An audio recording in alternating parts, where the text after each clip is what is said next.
پاس میں یاد کرتی ہیں، واللہ میرے والد سے کوئی بلند سے بلند ان کو چھو بھی نہ سکتا تھا، وہ مضبوط قلعہ دراز سایہ تھے، انہوں نے تمہاری مدد کی جب تمہیں ضرورت پڑی، وہ آگے بڑھے جب تم سست ہوئے، فتنے پھیلے تو ابو بکر صدیق رضی اللہ عنہ وارضا اپنے گھر سے اسلحے سے لیس ہو کر ننگے قدموں نکلے اور کہا سنو، اگر آج کوئی نہیں لڑے گا تو اکیلا ابو بکر اللہ کی توحید کے لیے آج جہاد کے لیے نکل چکا ہے۔ حضرت علی سوار ہو کے پیچھے گئے، خلیفۃ المسلمین واپس آ جائیے، اگر آپ کو کچھ ہو گیا پھر خلافت کا نظام دوبارہ قائم نہ ہو سکے گا۔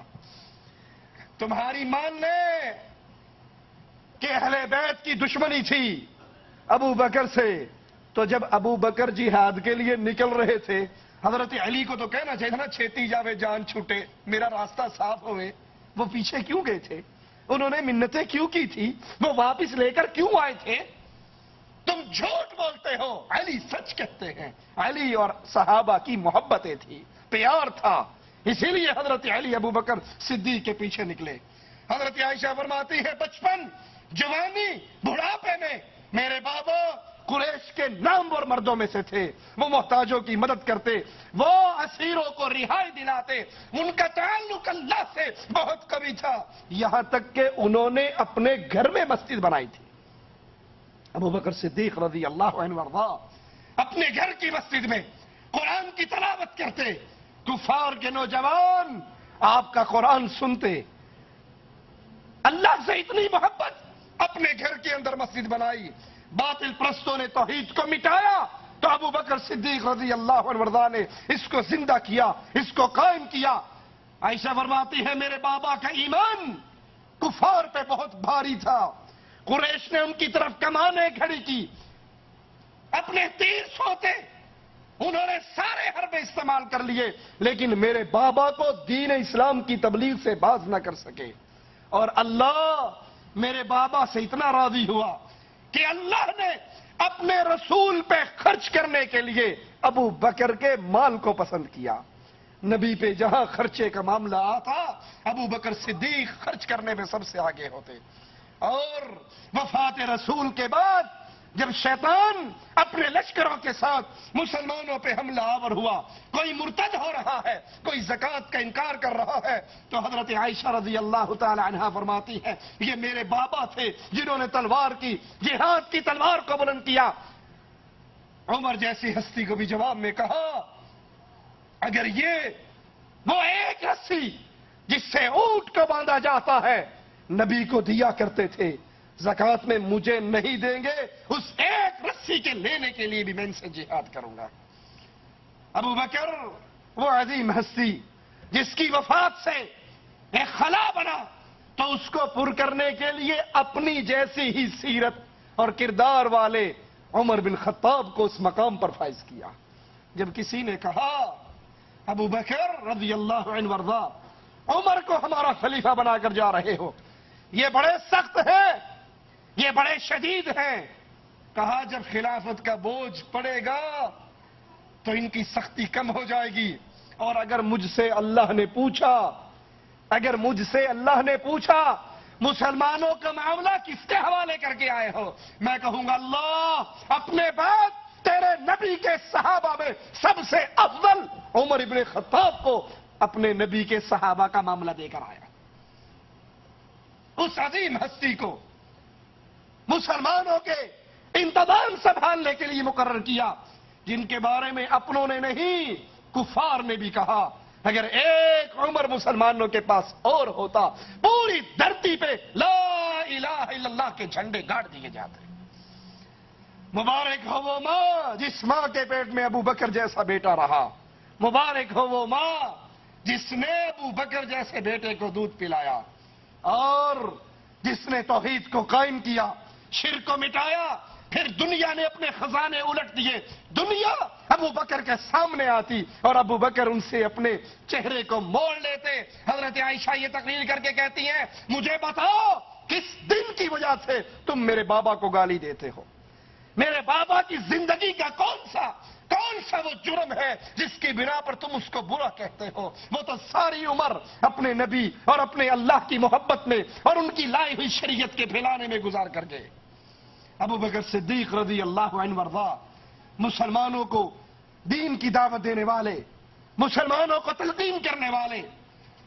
سلمان فارسی سے کہا نماز کی تلقین کرتے ہوئے کہ اے سلمان، اللہ کا خوف کیا کرو، وہ قریب ہے وقت جب سب کچھ چیز، چھپی ہوئی چیزیں واضح ہو جائیں گی، ظاہر ہو جائیں گی، اور لوگ معلوم کر لیں گے ہر چیز میں تمہارا کیا حصہ ہے، تم نے کیا کھایا اور کیا چھوڑا ہے۔ یہ سمجھ لو جس نے 5 وقت نماز ادا کی وہ صبح سے شام تک اللہ کی حفاظت میں آ گیا، پھر اس کو کون مار سکتا ہے؟ اور جس نے اللہ کے ساتھ عہد شکنی کی وہ الٹے منہ کر کے دوزخ میں لٹکا دیا جائے گا۔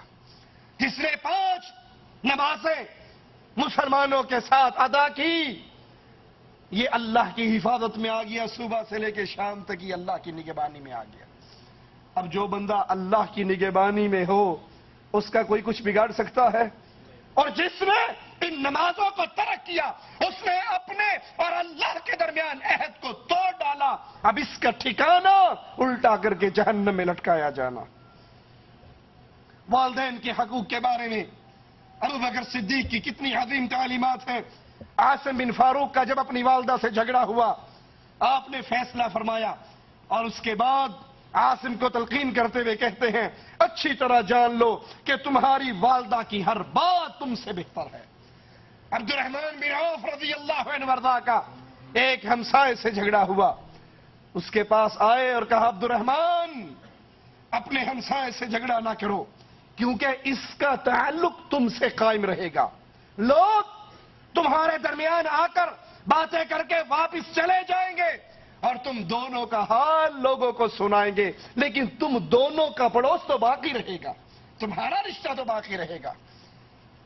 نبی کی سنت کا دفاع کرتے ہوئے ابو بکر رضی اللہ عنہ وارضا کی خدمات اتنی ہے، صرف ایک مثال اپنے سامنے رکھیے کہ نبی کی سنت کی مخالفت ابو بکر برداشت نہیں کیا کرتے تھے۔ ایک عورت نے حج کے دوران خاموش رہنے کی منت مانی کہ پورے حج میں خاموش رہوں گی۔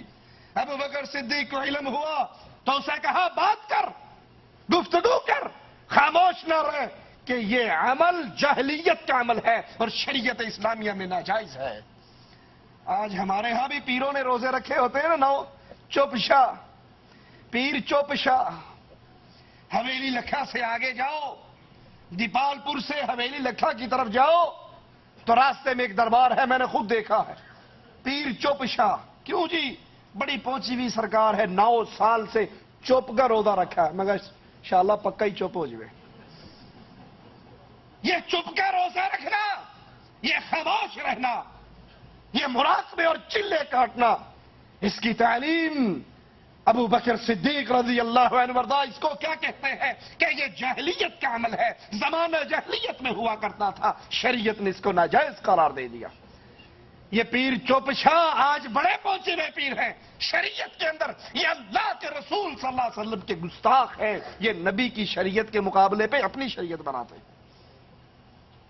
لشکر شام پہ جب یزید بن ابی سفیان کو سپہ سالار بنا کر رخصت کیا تو رخصتی کے وقت فرمایا سنو، کسی عورت کو قتل نہ کرنا، کسی معذور کو قتل نہ کرنا، کسی بوڑھے کو قتل نہ کرنا، پھلدار درختوں کو نہ کاٹنا، کھیت نہ اجاڑنا، کھجور کے درخت کو جڑ سے نہ کاٹنا اور نہ جلانا، اسراف نہ کرنا اور بخل بھی نہ کرنا۔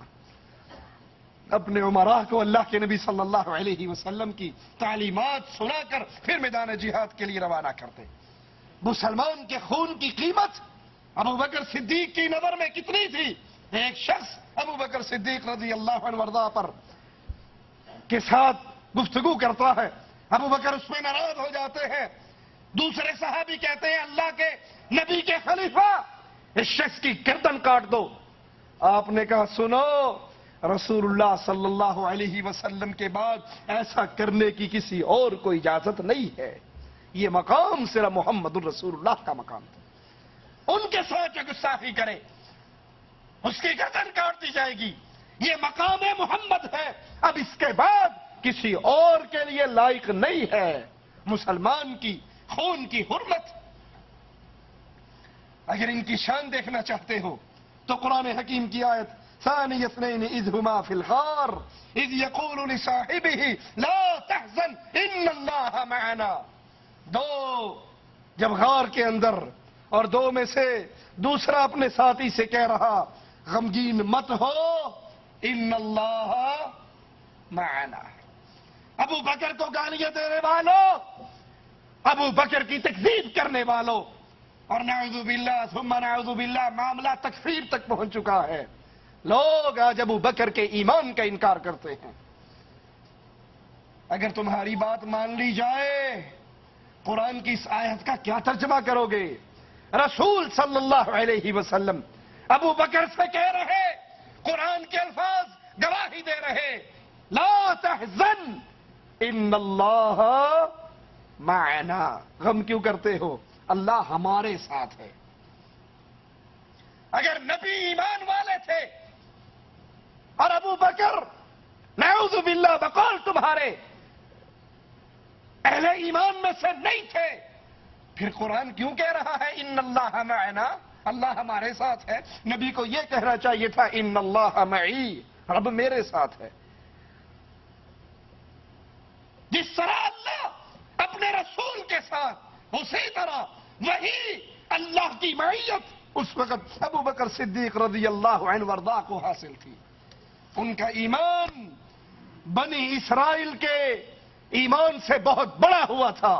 جب موسیٰ علیہ السلام بنی اسرائیل کو لے کر چلے، فرعون کا لشکر پہنچا، بالکل وہی منظر، سامنے سمندر ہے، پیچھے فرعون کا لشکر ہے، اور ادھر بھی غار کے اندر راستہ بند ہے، غار میں ابو بکر اور رسول اللہ ہیں، اور غار کے منہ پر کفار موجود ہیں۔ وہ بھی کہنے لگے، بنی اسرائیلی بھی، اے موسیٰ ہمارا دشمن تو آ گیا۔ موسیٰ علیہ السلام کہنے لگے انما یا ربی، میرے ساتھ میرا اللہ ہے۔ یہ نہیں کہا کہ ہمارے ساتھ اللہ ہے، صرف اپنا کہا، انما یا ربی، میرے ساتھ اللہ ہے۔ بنی اسرائیل کو موسیٰ سے وہ نسبت نہیں ہوئی تھی جو ابو بکر کو محمد کے ساتھ تھی صلی اللہ علیہ وسلم۔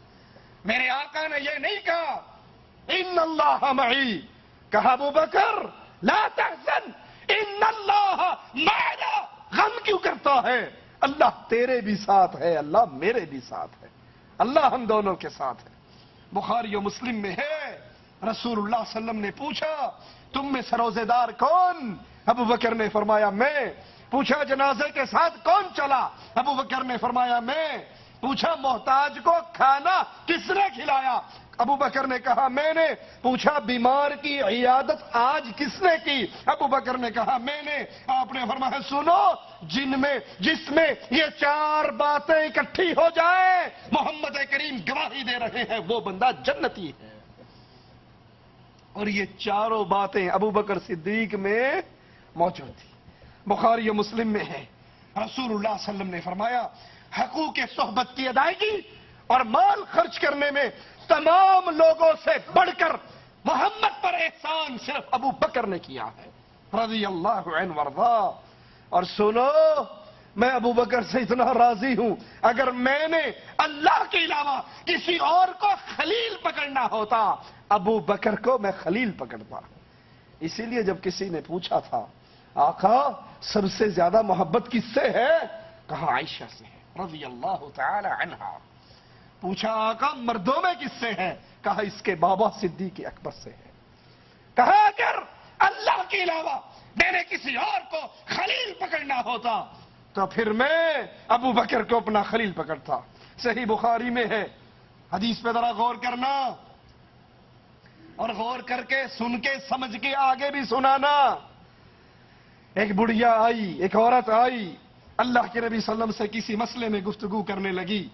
آپ نے کہا بی بی اگلے سال آنا۔ کب آنا؟ اگلے سال آنا۔ اس نے کہا اللہ کے نبی اگر میں اگلے سال آئی اور آپ فوت ہو گئے اگر میں آئی اور آپ، گستاخ ہے وہ جو یہ کہے نبی مر گئے، واجب القتل ہے، گستاخ رسول ہے وہ جو نبی کی موت کا عقیدہ رکھے۔ سنے مولویوں کے فتوے یا نہیں سنے؟ اور یہ